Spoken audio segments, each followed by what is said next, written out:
Hi everyone, welcome to another Imperial Assault Wave 7 review for the Obi-Wan Kenobi card this time.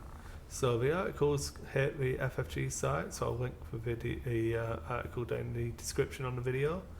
But just going to cover the skirmish aspects of the pack this time. So Obi-Wan Kenobi, 7 points, a Jedi Knight. He has the Force User trait. He has 12 health, speed of 4, rolls a black defense die, has a melee attack with red, green and yellow. He surges for a pierce 3, surges for +2 damage, and also has an inbuilt surge cancel on defense. So it's a pretty rugged package, not quite as fast as you'd hope, doesn't roll a white die, but still pretty good package. 12 health behind the black dice is reasonable, especially for 7 points, and having that inbuilt surge cancel always helps against near enough every target now. Ability wise is where he really comes into his own. As good as that 7 point package is, it's the abilities that you're actually paying for. Alter Mind is really good. That's made it worse. Stupid green screen isn't quite as fancy.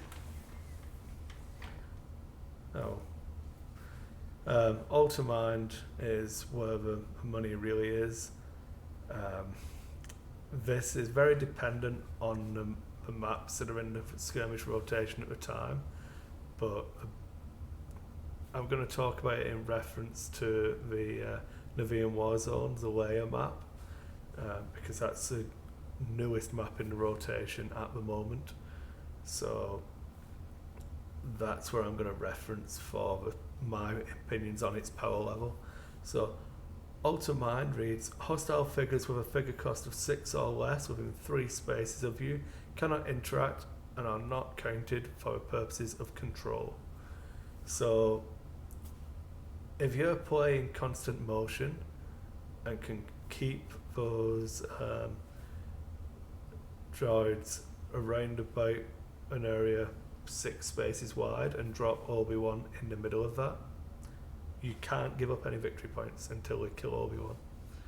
So it makes him a thing they must target, and with the defensive cards available to Force users like deflection, stuff like that, it can be rugged enough.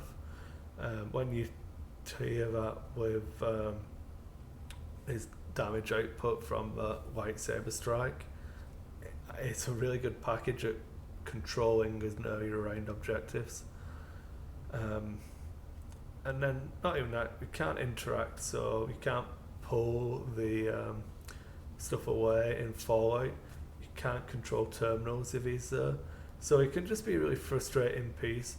If you can do some positioning where you're hiding him out of sight and still within 3 of an important objective, it's going to be a real pain to deal with. The figure cost of 6 as well. I can't think, currently there is not a multiple deployment per card. So like troopers, Royal Guard, anything like that, all of them have a figure cost of 6 or less. So the only way of getting around this is to send your big hitters in to do it, and it's really good at controlling where they're going to be. So it makes people have to play a little bit more daring with more valuable characters. So yeah, it's really good. I don't think he'll turn up in every Rebel list, but I definitely think he's viable and has some really interesting play styles. His command card is what I want to cover next. That is, I must go alone. Use it at the start of a round. Until the end of a round, hostile figures cannot declare attacks targeting you unless they are within 3 spaces of you. So it works hand in hand with Alter Mind. You can't then snipe Obi-Wan from far away, so you can use it to get him in early and force your opponent to come in to deal with him. You can't sit there with elite HK assassin droids and shoot him from the other side of a map. Thematically enough, if they just send Vader in to deal with him, he's probably going to die. But then you at least know where Vader is, I suppose, take the rough with the smooth. The other card that comes in the pack is Channel the Force. This is a generic upgrade for 1 point. You exhaust this card when you would draw one or more command cards. Draw one fewer card than you would have.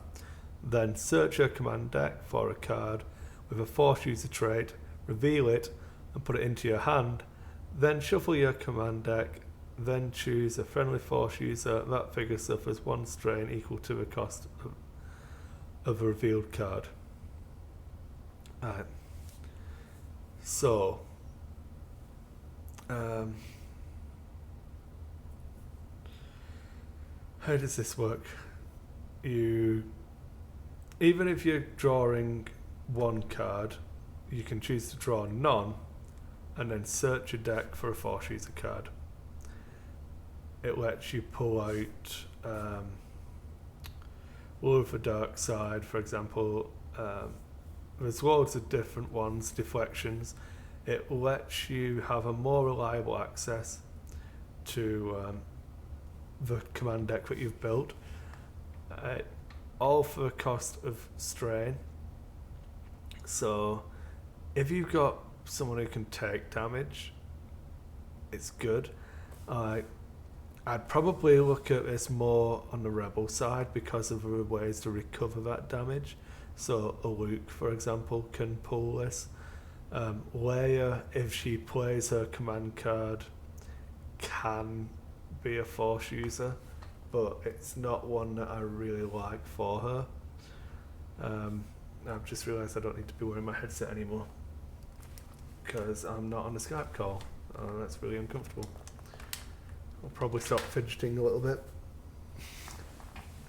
But yeah, Luke with the recover is a really good option for Channel the Force. Vader, not some. You're going to be taking Xylo technique and stuff like that, so you can't really afford to spend more of these points on Vader. The Inquisitor being the only other Force user for the Dark Side and Empire, I don't feel like he can afford to take the straight. And if you've got the cards in a deck to mill through, maybe. But it's an interesting upgrade.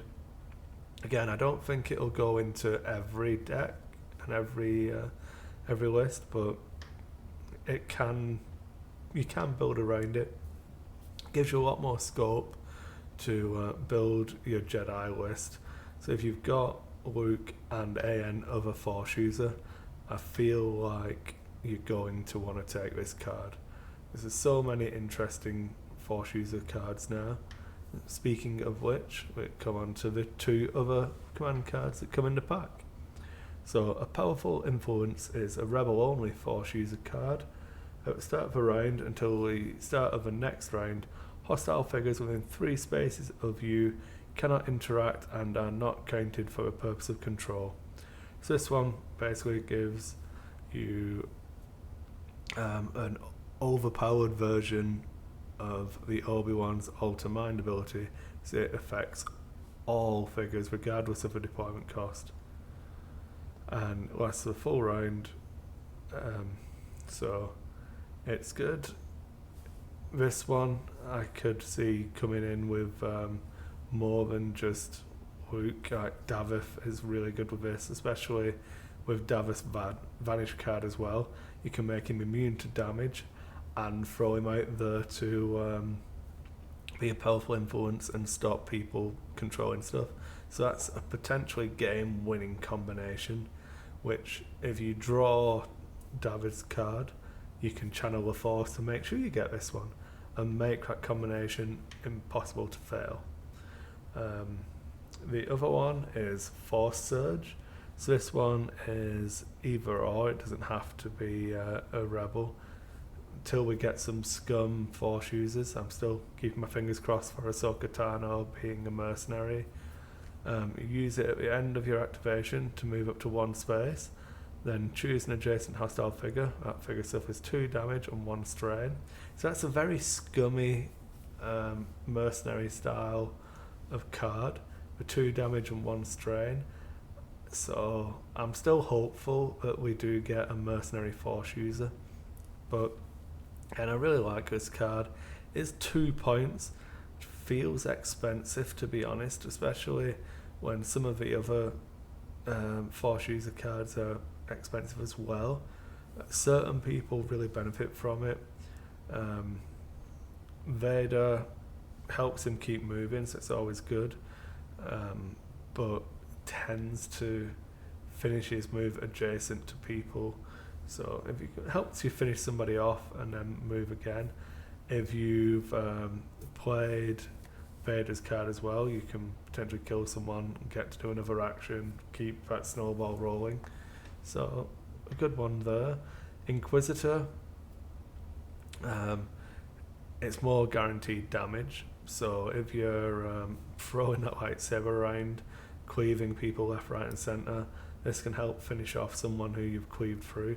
So that potentially, if you combo the Inquisitor's command card with the lightsaber throw, get a surge for the cleave, and then this card, you can potentially do 7 uncancelable damage and a strain onto one figure, not to mention the figure you actually attacked. So feels like a really good card. Not 100% if it'll make it into every deck at 2 points, but we'll wait and see. I need to sit down and make some actual Force user lists now. And that about covers the Obi-Wan Kenobi skirmish cards. I'm a big fan. I think he's going to be good. I really like him. His points cost for him, I think it's good value. Could he have been faster? Yeah, but there's so many benefits to him.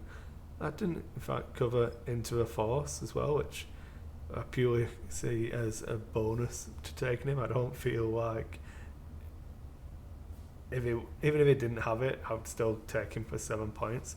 But when you are defeated, you choose another friendly figure, and that figure becomes focused. So he hands out a focus when he dies as well. Really good. What's the benefit to taking him? Not many downsides for me. I don't know what figure I'll be dropping in any of the current Rebel lists, but with the different cards available now, there's nothing to say that you can't build yourself a Jedi list with Luke, Obi-Wan and Davith, channel the Force. You know, there's lots of different options there. You can even kill off Obi-Wan with channel the Force to get your focus token onto Luke or Davith when you really need it, stuff like that. Some interesting interplay, but I'm pretty excited for it. I think it's at the wave, I'd still got to give a winner to the Inquisitor and then Greedo, just because of what they add to the faction. Obi-Wan adds a lot of control and a completely different play style and is game changing, but I think the Rebel faction's got enough of these individual powerful heroes that is not immediately impactful, like I think the Inquisitor's going to be, and I think Greedo is going to be. Yeah, if you tune in after the video, should be coming after this one. So I do a rundown with a guest. Got Bill joining me. We're going to talk about all of the wave and then just our general thoughts on Imperial Assault and where it's going at the moment as well. Hopefully you enjoyed it. Thanks for watching.